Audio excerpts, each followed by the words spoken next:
ये भूल गया कि अरे बेवकूफ, अरे नादान, ये बैलगाड़ी तेरे कारण नहीं चल रही। तूने बैलगाड़ी का आश्रय लिया है, इसलिए शीतल छाए पा रहा, नहीं तो धूप में तपता। लेकिन उसको भ्रम हो गया, अज्ञान हो गया मेरे कारण। और अगर मैं रुक गया तो ये बैलगाड़ी रुक जाएगी, नहीं तो चला रहा। यह भ्रम हम सभी के जीवन में है कि हम हैं तो ये परिवार चल रहा है, ये बाल बच्चे पल रहे हैं, हम हैं तो समाज की सेवा हो रही है, हम हैं तो संसार चल रहा है। लेकिन भूल जाता है अरे तेरे जैसे न जाने कितने आए और कितने चले गए।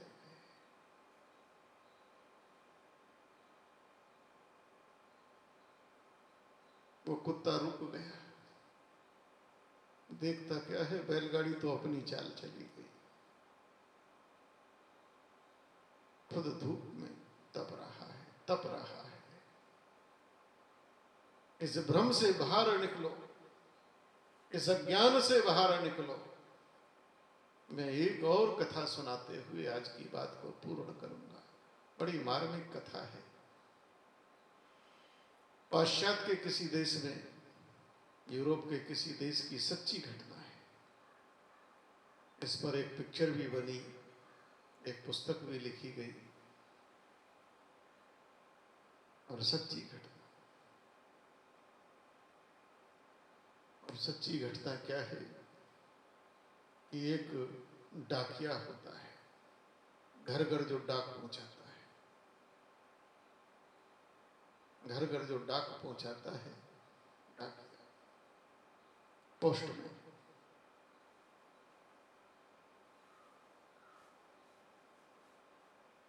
उसको डाक पहुंचानी थी, चिट्ठी पहुंचानी थी।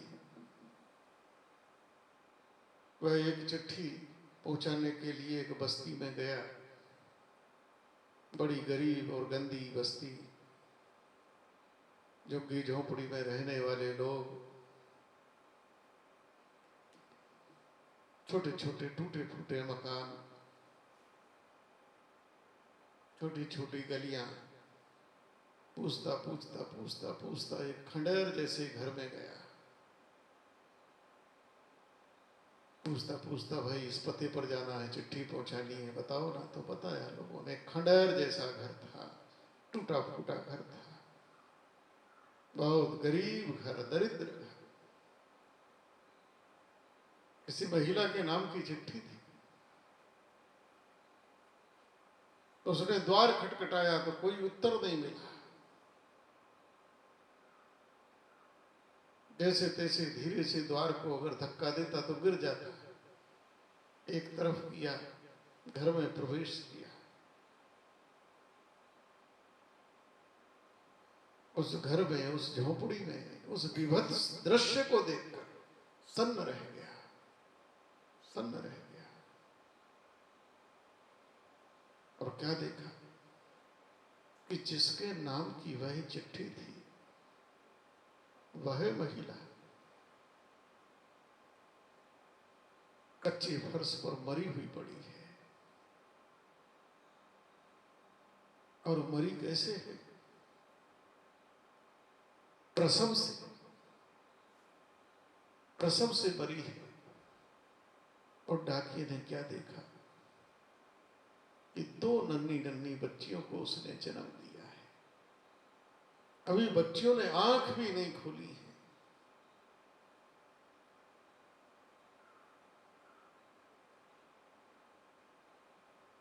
उसके उस मरे शरीर से बच्चियां चिपकी हुई हैं, भूख से बिलबिला रही हैं, रो रही है, और मां मरी पड़ी है, कोई भी उसका नहीं है।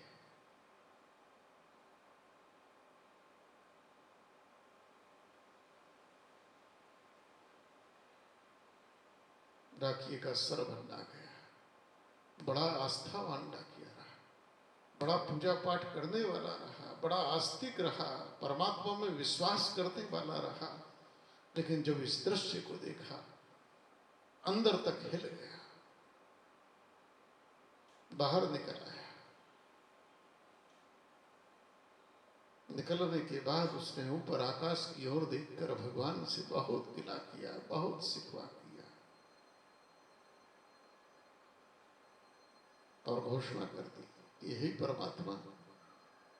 कहते होंगे लोग तुझे दयालु, पर तू दयालु नहीं है, तो निष्ठुर है। तेरी भक्ति बेकार, तेरा भजन बेकार, तेरा सुमरण बेकार है, तेरे अंदर दिल नहीं है, तू पत्थर है, पत्थर है। ये क्या किया तूने? मार डाला। अरे मारना ही था तो प्रसव से पहले मार देता। इसके अगर प्राण लेने ही थे तो इन बच्चों के जन्म से पहले ही इसके प्राण तू ले लेता, अन्यथा 2-4 महीने की मोहलत दे देता। ये छोटी छोटी नन्ही नन्ही कच्ची कलियां कम से कम कुछ तो खिल जाती, किसी ना किसी के आश्रित हो जाती। ये बेचारी तड़प तड़प कर यहां प्राण इनके भी क्यों जन्म दिया इनको? हे परमात्मा, तेरा ढंग ठीक नहीं है। ये कोई ढंग हुआ? अगर मारना था तो पहले मारता, और नहीं थोड़ा जीवन और दे देता। तेरा ढंग ठीक नहीं है, ये व्यवहार ठीक नहीं है। डाकिया लौट आया, भगवान से विश्वास हट गया, परमात्मा की उपासना प्रार्थना सब बंद कर दी। दिमाग में बहुत दिन तक घटना घूमती रही, धीरे धीरे घटना भी गायब हो गई। समय बहुत आगे चला गया, वर्षों बीत गए। वह डाकिया उस घटना को बिल्कुल दिमाग से भूल चुका। नौकरी करते करते प्रमोशन हो गया, पोस्टमैन से पोस्ट मास्टर भी हो गया।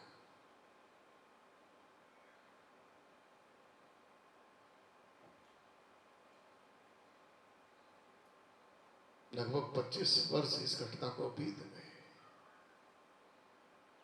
बूढ़ा हो गया। एक दिन वह पोस्ट घर में बैठा हुआ था, डाकघर में बैठा हुआ था। अचानक शहर के सबसे बड़े घराने की, बड़े रईस घराने की महिला की गाड़ी डाकघर के सामने रुकी। डाकघर के सामने रुकी है।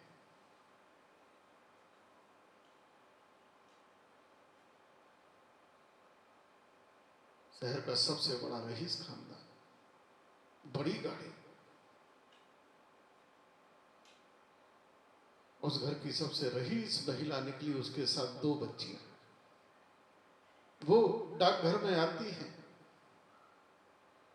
और कुछ चिट्ठियां, निमंत्रण पत्र उस पोस्ट मास्टर को सौंपती है रजिस्ट्री के लिए।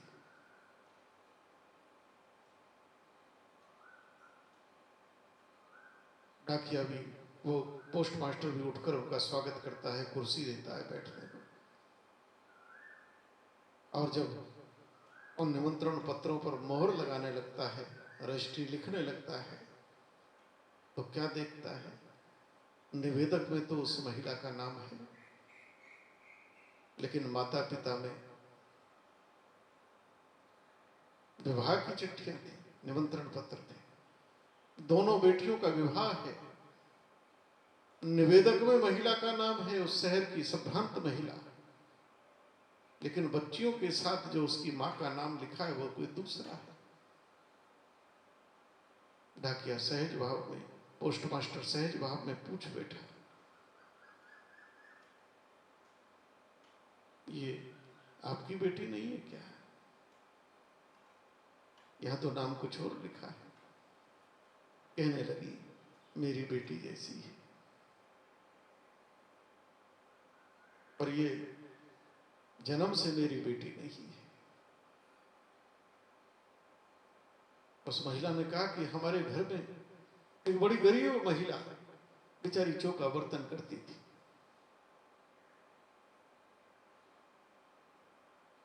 बीमार थी, लाचार थी। हमारे घर में चौका बर्तन करके वो अपना पेट पालती थी। एक दिन बीमारी के चलते भगवान को प्यारी हो गई, लेकिन प्यारी होने से पहले इन 2 बच्चियों को उसने जन्म दिया। जब हमको मालूम चला, हमारे घर में कोई संतान नहीं थी, हमने उस परमात्मा का प्रसाद मानकर ही इन बच्चियों को पाल लिया। अब ये हमारी ही बच्ची है, इनकी शादी होने वाली है। शहर के सबसे बड़े रईस खानदान,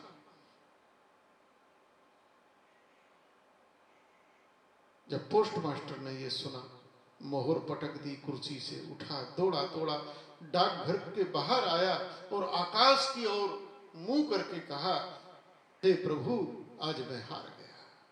परमात्मा, मैं हार गया, मेरी सोच हार गई। मैंने तुझसे गिला किया था, सिकवा किया था कि तेरा ढंग ठीक नहीं है, लेकिन आज मैं जान गया कि संसार को चलाने का ढंग क्या है, वो तू ही जानता है। अगर वो लाचार बेसहारी मां जिंदा रहती तो ये 2 बच्चियां भी किसी ना किसी के यहां झाड़ू बर्तन कर रही होती। मैं उस दिन रोया था इनके लिए, लेकिन आज मैं जान गया, दुनिया हमारे ढंग से नहीं, दुनिया आपके ढंग से ही चलती है। और जो आपका ढंग है वही सर्वश्रेष्ठ ढंग है, वही सर्वश्रेष्ठ तरीका है, वही यथार्थ है। परमात्मा जो करते हैं, परमात्मा की कृति में गलत तो कुछ हो ही नहीं सकता। और क्यों नहीं हो सकता, ये चर्चा तो हम कल करेंगे। लेकिन आज का भी जो दौर चल रहा है, कुछ लोग इसका आनंद ले रहे हैं तो कुछ लोग रो रहे हैं, क्या होगा, कैसे होगा, अर्थव्यवस्था कहां जाएगी, दुनिया कहां जाएगी। अरे तुम्हारे रोने से कोई फर्क नहीं पड़ेगा।